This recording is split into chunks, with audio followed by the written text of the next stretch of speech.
And it's 16 minutes after 6 o'clock Eastern Wartime. 16 minutes after 6, and it's time for the morning news. And here is the news as received in the WHP News Department. The Allies are on the offensive as the new year dawns on the many battlefronts across the waters of the world and in the air. The Soviets are slashing the German army in Russia to pieces. The Yanks have turned the tables in the South Pacific. The big British victory in Egypt and the American occupation of North Africa give promise to things to come in that important theater. Allied air forces are growing and acting over Europe, Africa, New Guinea, Burma, and the Solomons, everywhere. That's the general picture as 1943 begins. And here are the latest developments front by front. The Russian High Command, in a review of fighting around Stalingrad, reveals that nearly 313,000 Axis troops have been killed or captured in the last 6 weeks. In addition, the Red Army has liberated some 1,500 towns and villages, and forged a solid ring around 22 divisions and completely routed 36 more. In yesterday's fighting, the Russians captured a strategic town 90 miles west of Stalingrad on the railroad through the Don Bend. 3 columns of Allied troops are advancing from different directions in the hope of collaring Nazi Marshal Rommel's Axis remnants somewhere near the Libya-Tunisian border. An American force driving toward the coastal highway in southern Tunisia is reported within 40 miles of Gabes. A fighting French column driving northward from the Lake Chad region now is believed to be about 475 miles south of Tripoli in western Libya. And from the east, the British 8th Army, which has chased Rommel all the way from Egypt, is believed to be less than 175 miles from Tripoli. In the Southwest Pacific, Lockheed Lightning fighter planes are stealing the show like they have over Europe. The MacArthur communique reports that Allied airmen destroyed or damaged 22 Jap planes in a raid on Lae in New Guinea. The day's neatest trick in the action yesterday was performed by the famed Lightnings. 11 of them challenged a dozen Jap Zeros and shot down 9 and damaged 2 others. All the American planes made home base, although 2 were damaged slightly. The RAF may have been on the wing during the night to drop a few New Year's cards on Hitler's Europe. Berlin radio suddenly went off the air while propaganda minister Goebbels was making a speech. 2 French radios also faded. Axis radios usually go off the air when Allied planes are over the continent. And America gave 1943 a noisy but sincere welcome today. From coast to coast, there was hope for victory in the coming year and confidence that Axis military might will be at least crippled in the next 12 months. The conventional note of hilarity was tempered to a degree by wartime restrictions and by the knowledge that many who were here to celebrate a year ago now are on foreign fighting fronts or in war factories. The swollen Ohio River is tumbling southward toward its junction with the rising Mississippi. Ohio, Kentucky, and Indiana cities are meeting flood emergencies. Meanwhile, in the upper reaches of the Ohio and its tributaries in western Pennsylvania and West Virginia, thousands have been left homeless, and millions of dollars in damage has been caused by the receding flood waters. No more federal subsidies for milk distributors in the New York, Chicago, and Duluth Superior milk sheds. They were stopped at midnight by the Agriculture Department. The Office of Price Administration, however, is expected to approve increases in prices to milk consumers to compensate dealers for the loss of the subsidies. They totaled nearly $1.5 million a month in the 3 markets. And rationing authorities are spending New Year's Day trying to cope with a new petroleum shortage in the East Coast states. Price Administrator Henderson and Petroleum Administrator Ickes are holding conferences with railroad, petroleum, and transportation experts. So far, there's no plan for further restrictions on fuel oil or gasoline, but the officials say any new action depends on day-to-day developments. The situation is particularly bad in Baltimore, New York, Washington, Boston, and other sections of New England. And there you have a resume of the morning news as received in the WHP News Department, and it's 21 minutes after 6 o'clock Eastern Wartime. 21 minutes after 6. Time to hear from the Plowboys in their first tune of the morning. The tune title, I'm a Hillbilly Yankee Doodle Boy.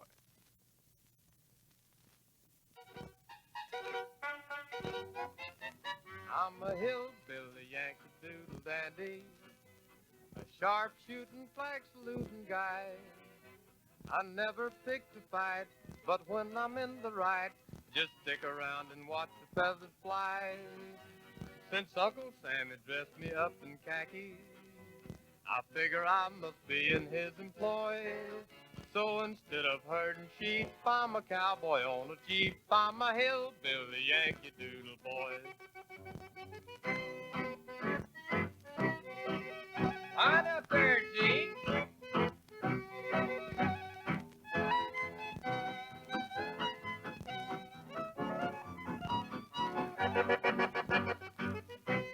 Squad's right!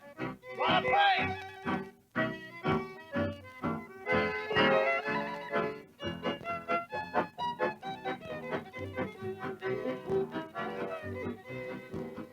I'm a hillbilly Yankee Doodle dandy, a hard-riding, law-abiding guy.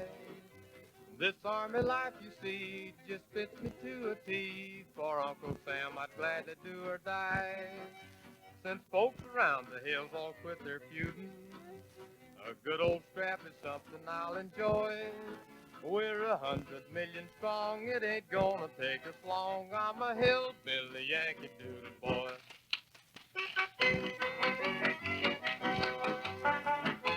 Play that in County Tech.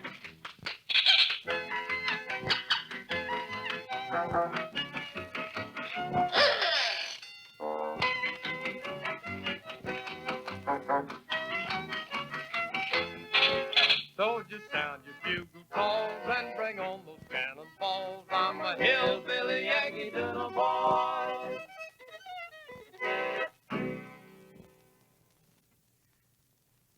And it's 24 minutes after 6 o'clock Eastern Wartime.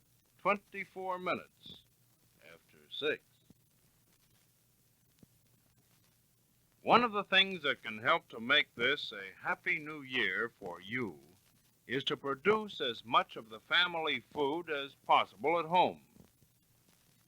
Home vegetable gardens, including special victory gardens, will assume added importance in the 1943 food production program.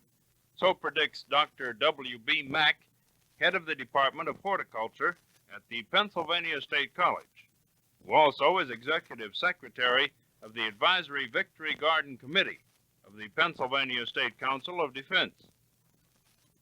Millions of dollars worth of food were produced in such gardens in 1942. A complete survey of gardening activities in the state was, of course, impossible. However, counts were made in two fairly representative areas: Luzerne County, where a checkup was made in conjunction with the scrap drive, and Lycoming County, where local committees took a census. On the average in these counties, about every third family had a garden.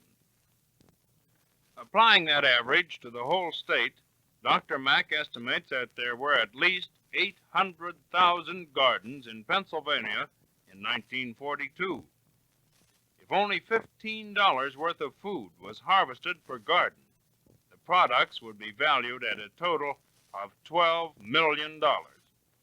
Dr. Mack believes that this figure isn't excessive because government reports indicate that in 1941, before home gardening was so widely stressed, and before values of vegetable crops had risen, the value of truck crops grown for home use on farms, not including potatoes and sweet potatoes, amounted to $8,500,000.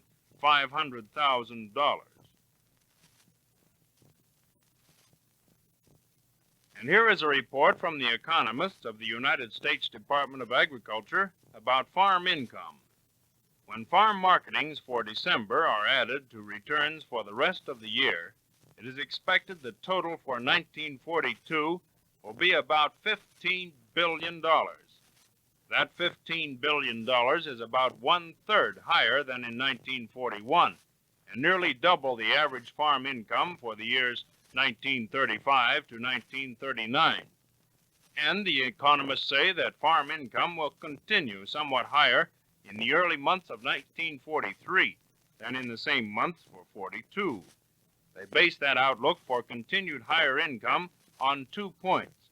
First, prices of farm products are somewhat higher than a year ago, and second, record quantities of crops and livestock will be moving to market in the first months of the new year.